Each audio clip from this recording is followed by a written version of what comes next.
বিএনপির দুই পক্ষের সংঘর্ষের পর এক পক্ষের কর্মীরা অপর পক্ষের দোকান ভাঙচুরের সময় দুইজনকে আটক করেছে সেনাবাহিনী। গত বুধবার এ ঘটনাটি ঘটে। এ সংক্রান্ত একটি ভিডিও শনিবার সামাজিক যোগাযোগ মাধ্যমগুলোতে ভাইরাল হয়।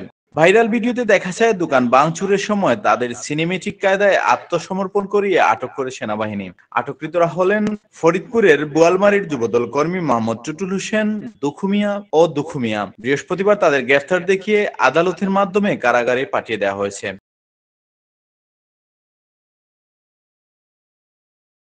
১ মিনিট ১৭ সেকেন্ডের সিসিটিভি ফুটেজের ভাইরাল ওই ভিডিওতে দেখা গেছে দুই ব্যক্তি একটি মোটরসাইকেলে করে একটি দোকানের সামনে আসেন। এদের একজনের হাতে কুড়াল, আরেকজনের হাতে রামদা ছিল। এগুলি দিয়ে তারা দোকানের শাটারে এলোপাতাড়ি কোপাতে থাকেন। কিছুক্ষণের মধ্যেই দেখা যায় একটি গাড়িতে করে আসেন সেনাবাহিনীর সদস্যরা। এসেই দুই সেনা সদস্য ওই দুই ব্যক্তির উপর অস্ত্র তাক করলে তারা হাঁটু গেড়ে কান ধরে আত্মসমর্পণ করেন। এরপর তাদের আটক করে নিয়ে যায় সেনাবাহিনী।